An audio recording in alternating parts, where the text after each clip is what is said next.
Hi guys, and welcome to a new video.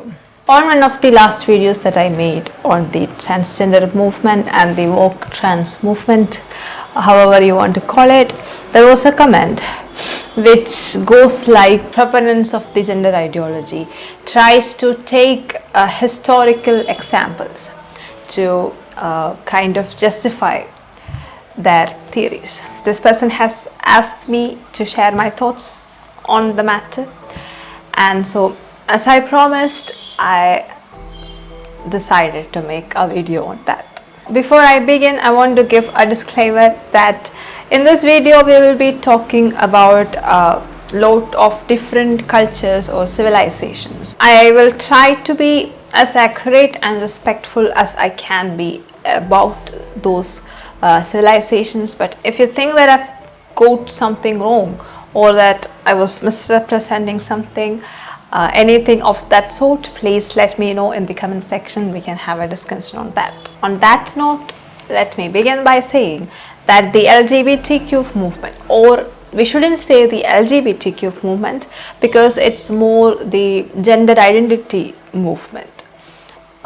They want to find historical accounts or historical figures who were also supposedly homosexual or transsexual or any of those to find justification for their central idea that gender is not binary. More like, oh look, humans were always non-binary. We never fell into the category of just man and woman. And it was always patriarchy that wanted to suppress this natural state of affairs which caused all of these problems. So they pick these instances or myths from ancient civilizations that even remotely relates to the LGBT ideology or the LGBT movement. This is obviously a problem for two reasons. One is the cultural appropriation that comes along with this. Secondly,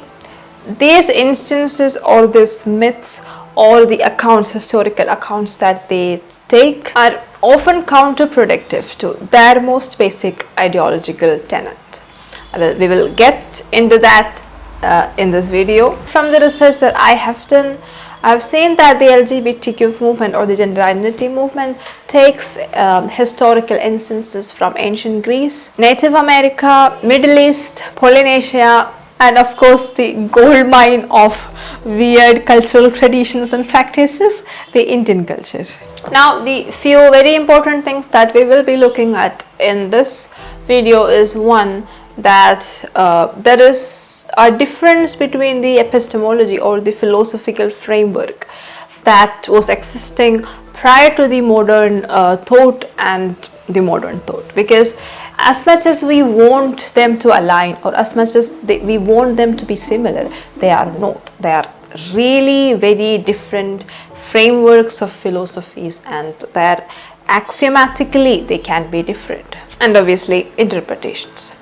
And then the second point would be that spirituality or non-material entities or non-material interpretation of life was a significant thing in all or mostly all traditions before modernity came into being. And modern philosophies, modern ideologies almost always have a habit of completely ignoring or completely rejecting the spiritual side of human experience, and that is also the case with the gender identity movement. Third most important thing that we have to keep in mind is that the way that cultures or civilizations have viewed the masculine and the feminine, we have had different interpretations or different meanings given to the masculine and the feminine. It changes across cultures, civilizations, and of course time. When we are trying to take something from an ancient civilizations, we often forget that they can have different layers and different meanings to the same words that we may use. We will get into each of these three differences as we go along each civilization. So keep watching. Ancient Greece, as you all might know, is a vast civilization with a wide range of mythology, culture, art, and architecture. And in many of them, the sexual expression is kind of stretched to the extremes. And like almost all liberal traditions, they have used their imagination without any limits. So we have a lot of these kinds of stories, which now the LGBT, the gender identity movement, kind of appropriates.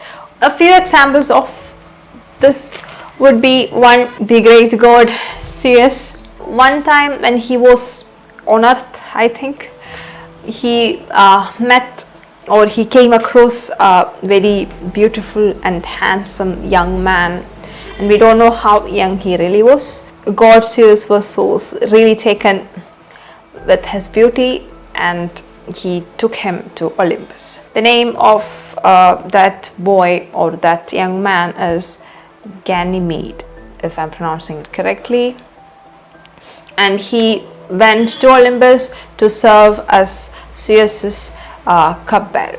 That is the famous Narcissus, who was obviously obsessed with his own figure and he fell in love with himself. And then there was this other guy somewhere else.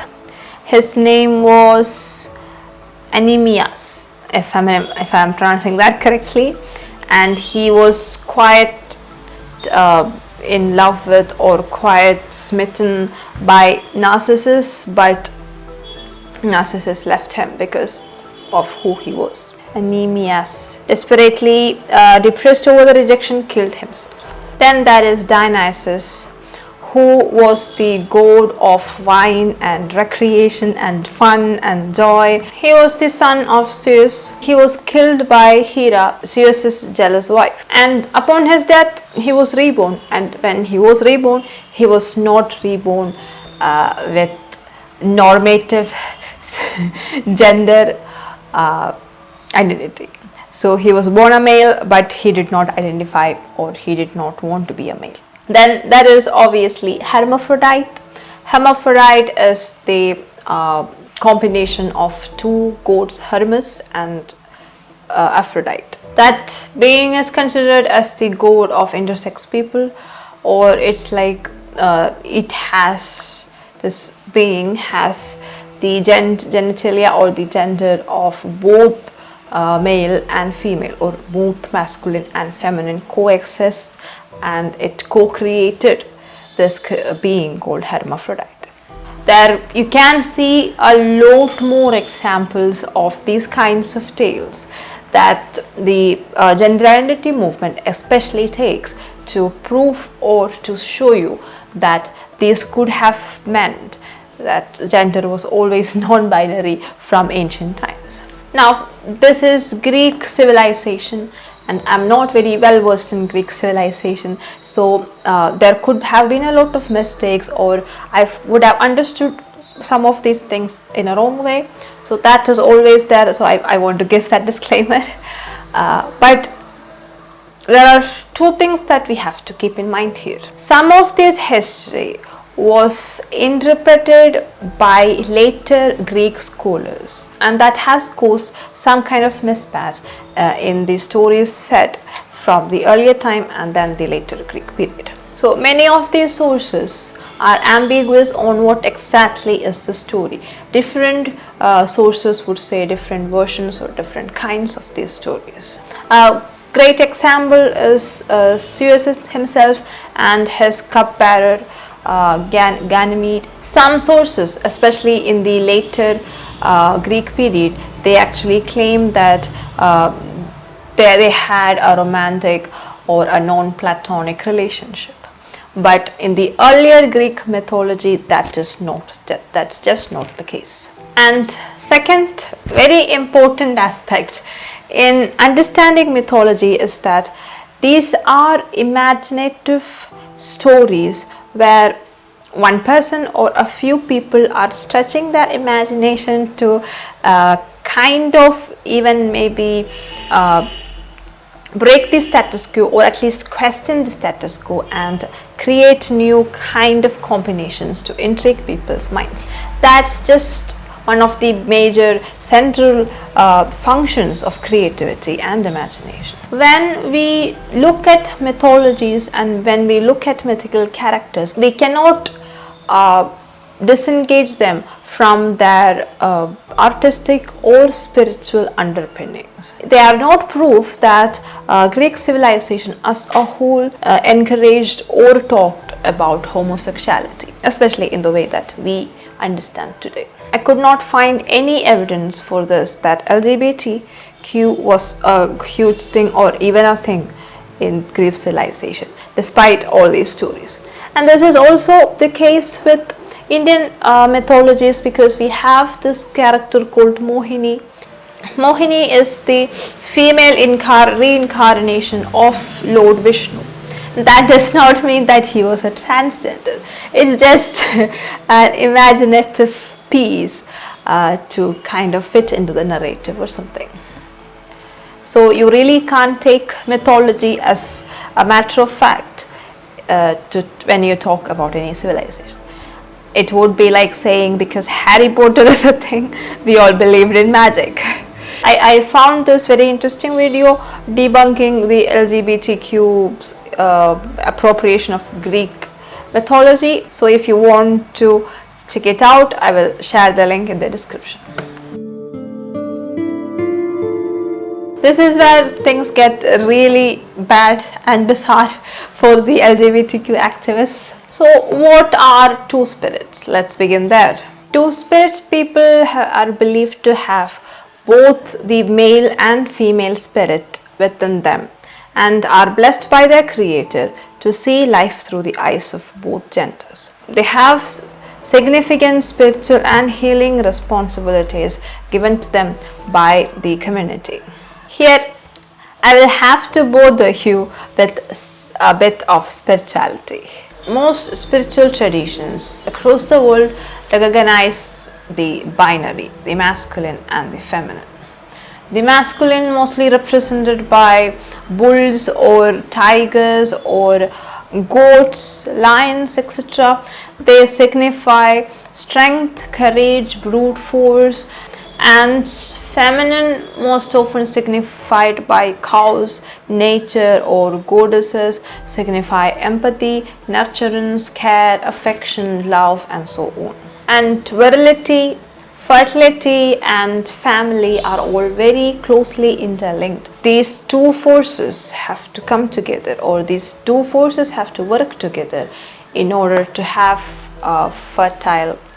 And fertility is also seen synonymous to prosperity, and being fertile is a really amazing thing in ancient cultures, but in modern cultures we really look down upon fertility, unless of course you really want a child. So we have this binary, and then there is this radical thought, a radical imagination. What if we combine masculine and feminine?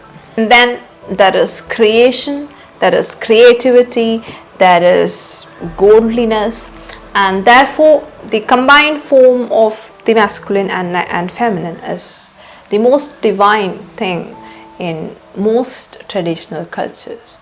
This includes Native American cultures, this includes Indian civilization, and these people are really considered divine and spiritually significant, and also as healers. They are actually a quite significant and paramount spiritual aspect of the Native American tribes, and we really need to view them as such, not as something that you can take and now present to the world like a proof for LGBTQ. When have you seen LGBTQ people being considered divine? Can LGBTQ people summon gods now? That brings us to the very important problem of cultural appropriation, just for the sake of adding some kind of justification to your ideology. These are really different things, they have really different interpretations and meanings, and just because you want to kind of tell people one narrative. You're just appropriating an entire culture and a cultural event. That's not cool. Another important thing here is that, like I said before, most traditional spiritual cultures really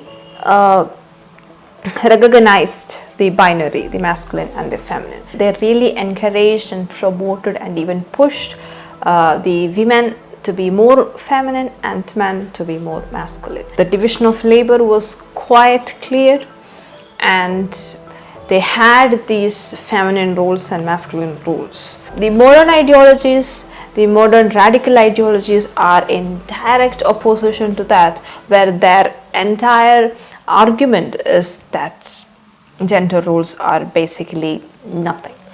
They are just social constructs made to subjugate people. So how are these two ideologies now compatible? Isn't this cultural appropriation of the highest order? Now we come to India, my favorite place in the world and my land of origin. Vedic India really recognized all of the LGBTQ categories as we know them today. So we say Tridiya Prakriti for that, which means the third nature. Mostly it's translated as the third sex, which is not true. It's just the third sexual nature. There are three separate categories in Vedic literature: Pums Prakriti, which is the male; Stri Prakriti, which is the female; and the Tridiya Prakriti, which is the third nature. This included men who had sexual orientation towards men, that is the gay people, and women who had orientation towards women, which is the lesbian category. And then there were the bisexuals who had who had attraction to everyone. And then there was the transgenders, who were called as Shanda in Vedic literature, and also intersex people who were who could either be having ambiguous genitalia or a sexual disorder, anything. All these people were recognized, and they all had their own names, and they were recognized in that way. I don't want to go into a great detail here. If you want to know more about that, please let me know in the comment section. I will make a separate video on that. I'm pretty sure all the left-wing people is watching this video is kind of in a very confusing place, you know, because all of these things are written in two texts. One text is Kama Sutra, and the second text, if you can guess it, is Manusmriti. So they were really respected, and they were even extolled as spiritually significant in our land, and they were excused from the responsibilities of a household or responsibilities of maintaining a household. This also included women. If a woman was a lesbian, she did not have to get married. She could have her own job, and she could either live with a woman or just live alone as she liked. Same goes with men. If they were so homosexual, they did not have to get married, and there was no pressure of procreation over them. Like I said before, like the third sex or the third nature, transgenders or hijras were extremely respected in our culture. And there is this god Ardhanarishwari, which stands for the combination of Shiva and Shakti in one person, and they are considered to be the gods of the transgenders, and they were really respected, and they were almost always part of auspicious occasions in the subcontinent. And then once the British came, like in every other land, Abrahamic traditions forced these people to be brutalized and criminalized and punished for their identities, and they were driven away from the culture and the society, and they were extremely tortured after that. And that kind of discrimination and prejudice still exists in India, despite this very divergent and diverse culture that we once had. Please tell me in the comment section what you think about this. Share with somebody who finds this interesting, and subscribe for more videos like this. I've published my first book, a novel named Life in a Ziploc Bag. It's the story of 4 kids living in a city with their unique life experiences. They are connected by the chaos in their lives, which are fueled by drugs, abuse, and isolation. I don't want to give it all away right here. You can check it out on Amazon or Flipkart. It's also available for direct buying. All these links are given in the description. If you are interested, please go and check it out and grab your copy right now. Thank you.